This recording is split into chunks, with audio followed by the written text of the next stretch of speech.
Buen día, mi nombre es Alonso Ulises Bustamante Castro. Soy estudiante de la Facultad de Medicina y Cirugía de la Universidad Autónoma Benito Juárez de Oaxaca. Este día les hablaré acerca de los antígenos y anticuerpos. Los anticuerpos son proteínas circulantes que se producen en los vertebrados en respuesta a la exposición a estructuras extrañas conocidas como antígenos. Los anticuerpos son increíblemente diversos y específicos en su capacidad para reconocer estructuras moleculares extrañas y son los mediadores de la inmunidad humoral contra todas las clases de microbios.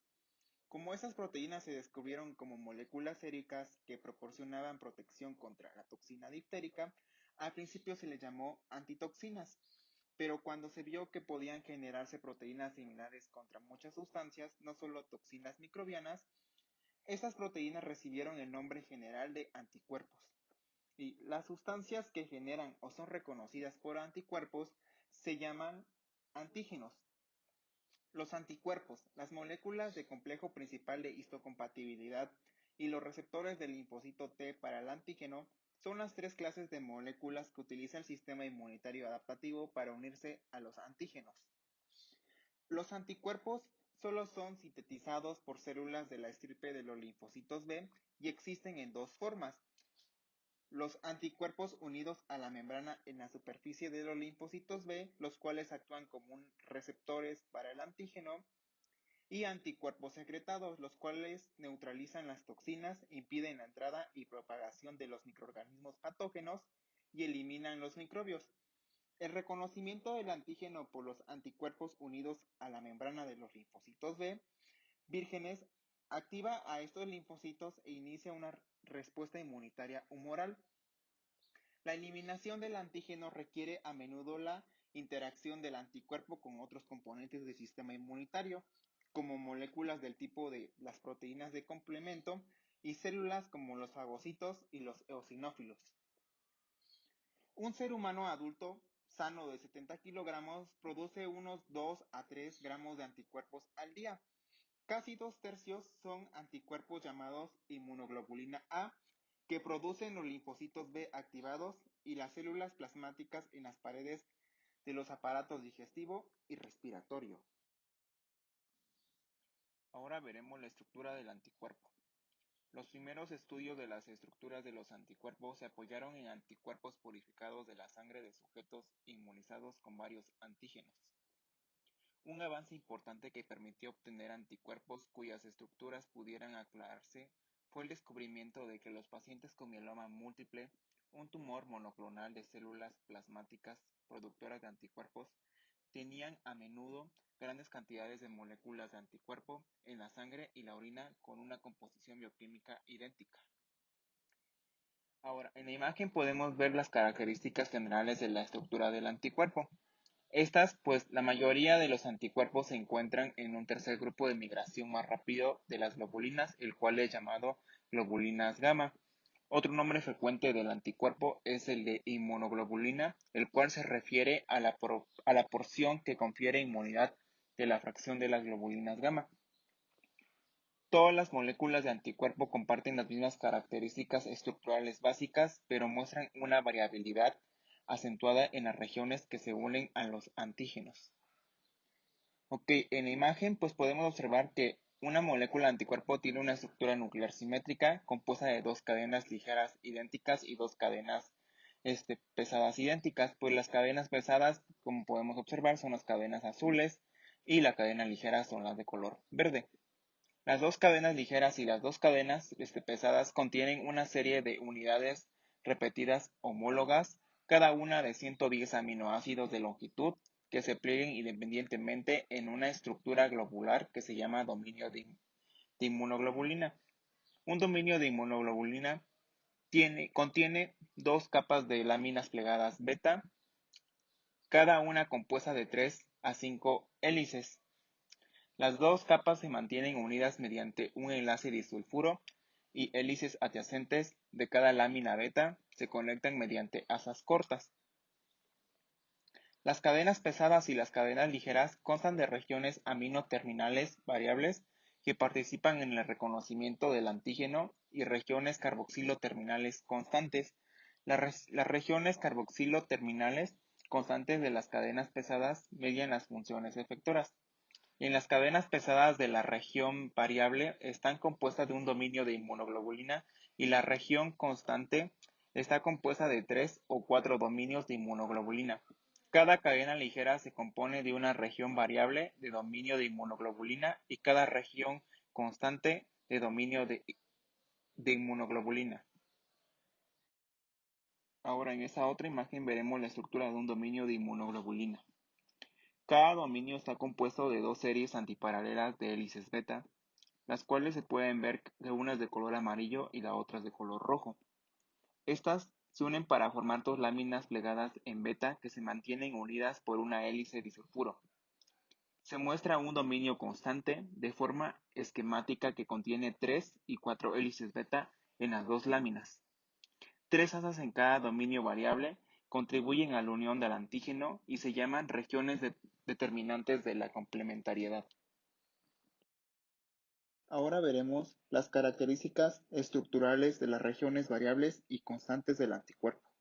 En las regiones variables, la mayoría de las diferencias en la secuencia y variabilidad entre diferentes anticuerpos se limita a 3 secuencias cortas en la región variable de la cadena pesada y a 3 secuencias en la región variable de la cadena ligera. Estas secuencias de gran diversidad se llaman segmentos hipervariables y corresponden a 3 asas que sobresalen y conectan hebras de láminas beta que componen los dominios variables de las cadenas pesada y ligera de inmunoglobulina. En la molécula de anticuerpo, las 3 regiones hipervariables de un dominio variable L y las 3 regiones hipervariables de un dominio variable H se unen para formar una superficie de unión al antígeno. Como estas secuencias forman una superficie que es complementaria a la estructura tridimensional del antígeno unido, las regiones hipervariables se llaman también regiones determinantes de la complementariedad. En las regiones constantes del anticuerpo, las moléculas de anticuerpo pueden dividirse en distintas clases y subclases en función de diferencias en la estructura de la región constante de su cadena pesada. Las clases de moléculas de anticuerpos se llaman también isotipos y se denominan inmunoglobulina A, inmunoglobulina D, inmunoglobulina E, inmunoglobulina G e inmunoglobulina M. En los seres humanos, los isotipos de IgA e IgG pueden subdividirse a su vez en subclases o subtipos más relacionados llamados a IgA1, IgA2, IgG1, IgG2, IgG3 e IgG4. También en los seres humanos, las regiones constantes de los anticuerpos de IgM e IgE contienen 4 dominios de inmunoglobulina en tándem. Las regiones constantes de la IgG, la IgA y la IgD contienen solo 3 dominios de inmunoglobulina. Los isotipos y los subtipos de anticuerpos difieren en las regiones constantes y por lo tanto en aquello a lo que se unen y en funciones efectoras que realizan. En esta tabla vemos los isotipos de anticuerpos humanos. Como ya los habíamos comentado antes, pues son los inmunoglobulina A, la inmunoglobulina B, inmunoglobulina E, la inmunoglobulina G, la inmunoglobulina M. En la IgA encontramos subtipos los cuales son la IgA1 y IgA2 o alfa-1 o alfa-2. Encontramos que su concentración sérica es de 3.5 miligramos por mililitro, tiene una semivida en suero de 6 días y su forma secretada la encontramos sobre todo en dímero, también en monómero y trímero. Y sus funciones son inmunidad de mucosas. En la IgD no encontramos ningún subtipo y su concentración sérica es mínima, su semivida en sueros de 3 días y su forma secretada es en monómero y algunas de sus funciones son receptor para el antígeno del linfocito B virgen. En la IgE también su subtipo es ninguno, su concentración sérica es de 0.05 miligramos por mililitro y su semivida en suero es de 2 días. Su forma secretada es en monómero, al igual que la inmunoglobulina B. Algunas de sus funciones son la defensa contra parásitos, helmintos, hipersensibilidad inmediata. En inmunoglobulina G encontramos que tiene varios subtipos, los cuales son inmunoglobulina G1 a la 4. Su concentración sérica es de 13.5 miligramos por mililitro. Su semivida en suero es de 23 días y su forma secretada es en monómero. Algunas de sus funciones son opsonización, activación del complemento, citotoxicidad celular dependiente de anticuerpos, inmunidad neonatal e inhibición por retroalimentación de linfocitos B. Y por último, la inmunoglobulina M no tiene ningún subtipo y su concentración sérica es de 1.5 miligramos por mililitro. Su semivida en suero es de 5 días y su forma secretada es en pentámero. Algunas de sus funciones es receptor para el antígeno del linfocito B virgen y la activación del complemento. ¿Qué son los anticuerpos monoclonales? Varios investigadores descubrieron que los tumores de células plasmáticas, ya sea como el mieloma o plasmocitoma, como la mayoría de los tumores de origen celular, es monoclonal y por tanto produce anticuerpos de una sola especificidad. El descubrimiento de anticuerpos monoclonales producidos por estos tumores llevó a la idea de que es posible producir anticuerpos monoclonales similares de cualquier especificidad deseada, inmortalizando células secretoras de anticuerpos individuales a partir de un animal inmunizado con un antígeno conocido. En el año de 1975, George Scholar y Cesar Milstein descubrieron una técnica con la cual podían conseguir anticuerpos monoclonales, la cual explicaré en la siguiente figura. En este método para la obtención de anticuerpos monoclonales se usaba habitualmente a lo que es un ratón. Este método consistía en 7 pasos. El primero de ellos es inmunizar al ratón, el cual consiste en inyectar en el peritoneo del animal el antígeno de interés ante el cual deben actuar los anticuerpos monoclonales. El segundo paso es la obtención de las células B inmunizadas, las cuales extraen del vaso las células B que producen el determinado anticuerpo. Como tercer paso es el empleo de células del mieloma.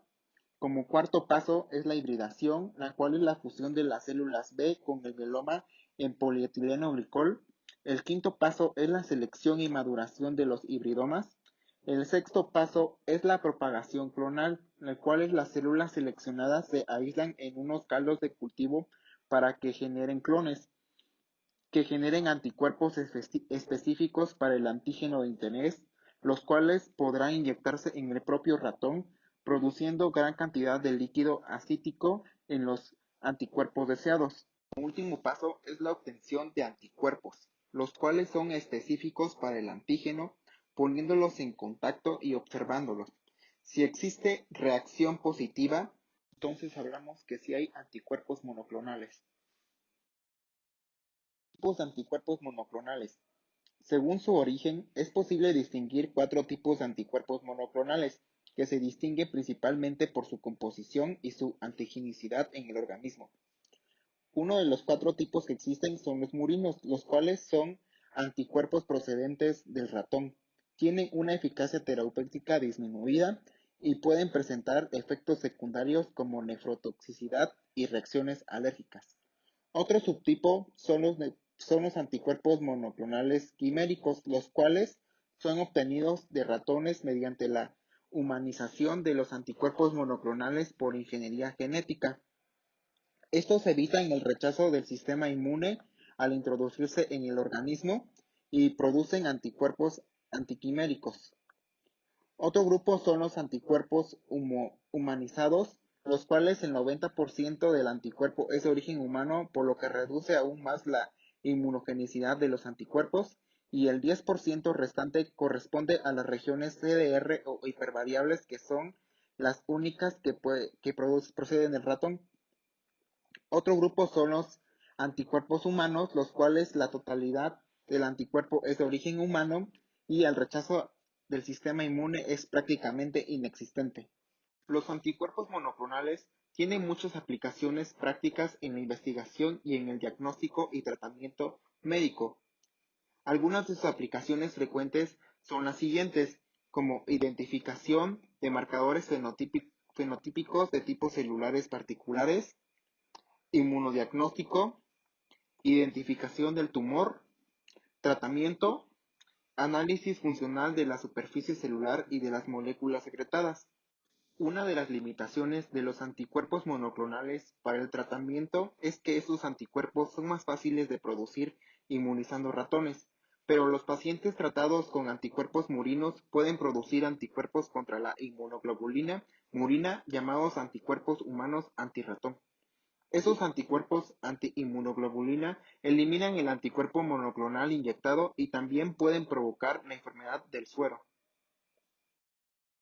Como vimos anteriormente, un antígeno es cualquier sustancia que pueda unirse específicamente a una molécula de anticuerpo o al receptor del linfocito T. Los anticuerpos pueden reconocer como antígenos a casi cualquier tipo de molécula biológica como metabolitos intermediarios simples, azúcares, lípidos, autacoides y hormonas, así como macromoléculas como glúcidos complejos, fosfolípidos, ácidos nucleicos y proteínas. La unión del anticuerpo al antígeno puede ser muy específica y distinguir pequeñas diferencias en las estructuras químicas, pero pueden surgir reacciones cruzadas en las que el mismo anticuerpo se une a dos o más antígenos.